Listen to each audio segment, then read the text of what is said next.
This video is brought to you by ncix.com. Great technology, selection, and service.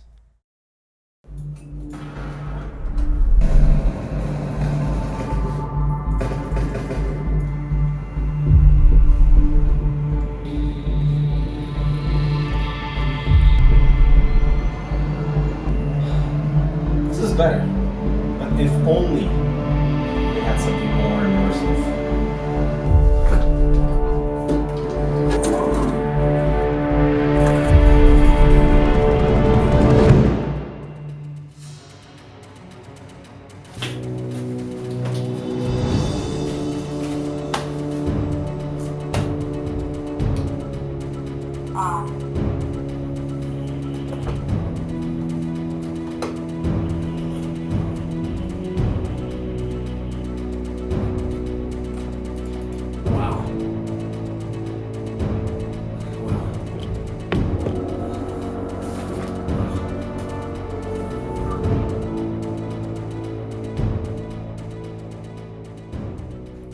Yeah, so that was my initial skeptical reaction based on the promotional material surrounding the KOR-FX tactical gaming vest, as the concept itself sounds so awesome. You have these transducers inside the vest that accept an audio source, whether it's coming from a game, it is coming from a movie or music, and these transducers intensify the vibration based on the source audio. So the more audio layers, the more intense the audio source is inside the game, the more vibrations you would feel inside the vest. And that sounds very appealing for gamers because you get that extra immersion factor for whatever games that you play. But at $150, it is an expensive add-on to your gaming setup.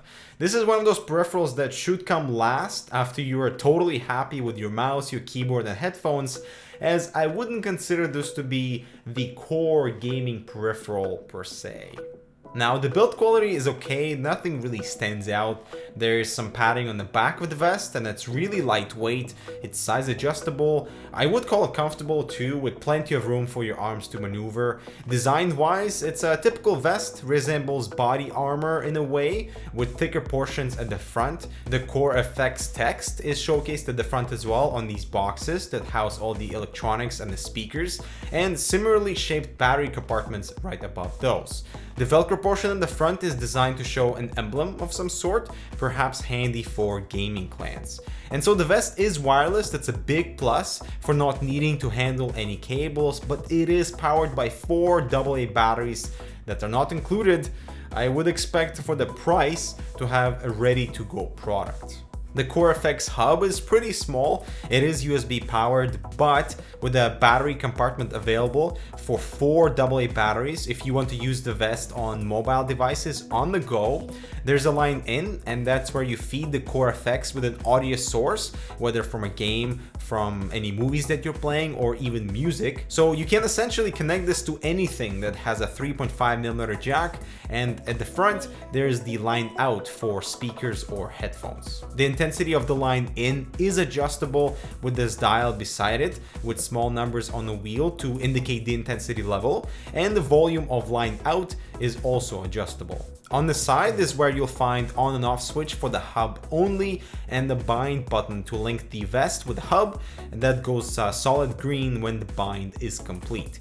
Overall, it's a pretty hassle-free configuration, although I will say the base is really light without any rubber bits to prevent it from sliding all over the place, and also the included cables are really short, thus limiting the location of the hub. Pressing the power button will turn on the vest with an audio cue, and you will need to bind the vest only once by holding the middle button until the LED goes solid green, and the rest of the buttons control your mode and amplitude, with useful audio cues as well to let you know of the settings used. The mode key on the right side selects between 3 filters. The filter 1 selects your lower frequencies, filter 2 the mid-range frequencies, and filter 3 mid to high range, so it's slightly wider. Filter 2 is the most recommended one to use as the default one, and you basically have the flexibility to choose which of the portions of the waveform of the sound that is coming in will be detected and translated into vibrations by the transducers. And using the arrows on the left, you would adjust the amplitude of the transducers, basically another way of adjusting the intensity of the vibrations inside the vest. Now, so you may be wondering what it's like to wear the vest. How is it actually for gaming? Is it in any way immersive? Gives you a bit of extra immersion feeling. And as soon as I got the vest, I jumped into BF4 because based on the promotional material, based on other reviews, I wanted to feel the impact of bullets or feeling the grenades going off beside me, only to realize that the KOR-FX does not favor audio heavy or sound heavy games, because in Battlefield 4, regardless if I was shooting at somebody, regardless if I was just standing still, there's always something going on in the environment. And regardless of the mode, I couldn't get the feeling of being inside the games and feeling only certain elements because the audio engine is so heavy, it's so busy, that transducers were constantly going off. And so it didn't really benefit me in any way trying to play that FPS title. However, I jumped into Half-Life 2 Lost Coast, and that was amazing.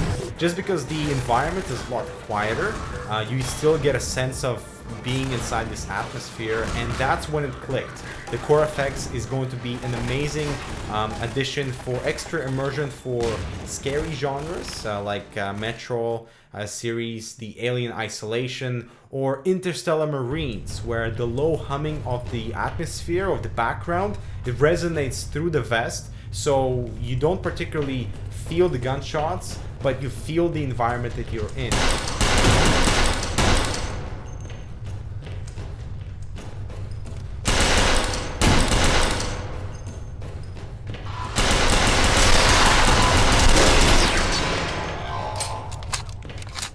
Next, I jumped into Project Cars just to see if this extra vibration inside the vest would resonate into giving you more of a realistic feeling being inside a cockpit and actually driving something.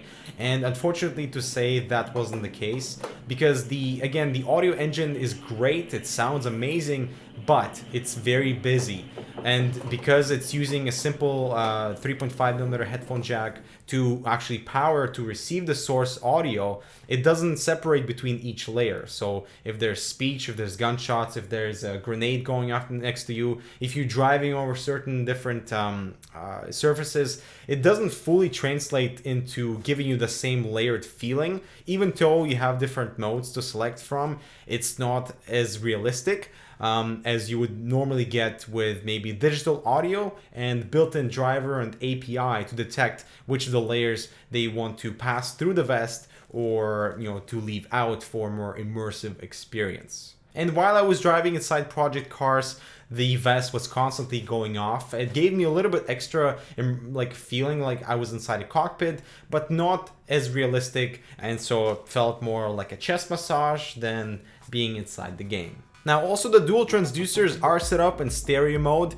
for left and right, and thus in theory should deliver directional assistance on where the audio is coming from. For example, if you get shot from the right side, the vibration on that side should be stronger than on the left, and you can react accordingly. However, the transducers are not spaced out enough and provide almost zero directional assistance. And now coming back to this whole idea of what games work with the KOR-FX and what don't, throughout my experience, Half-Life 2 is a must. If you own the KOR-FX, definitely go do a playthrough Half-Life 2, because the gravity gun, that vibration through the gravity gun translates so well into the vibrations of the actual vest. It's almost feel like you're holding the gravity gun. Interstellar Marines is awesome. It's still in its alpha stages, but the low humming environment, very creepy and dark environment, you feel like you're there because you can feel the humming of this environment that you are in. It's not about giving you the sense of bullet hits, because that's not really realistic, but it's about giving you a sense of atmosphere and the environment that you're in. So for creepy genres, this would be outstanding.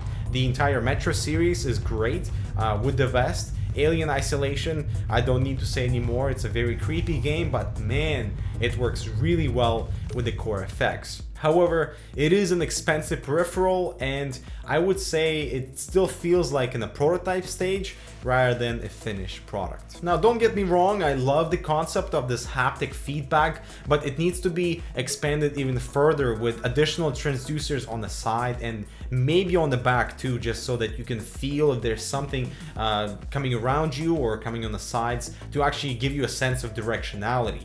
Second, because it's only using the 3.5mm headphone jack to receive the audio source, I think that's where the limitations lie within what games it works and what games it doesn't work. So for quiet environments it's perfect, but for loud environments you just constantly feel the vibration.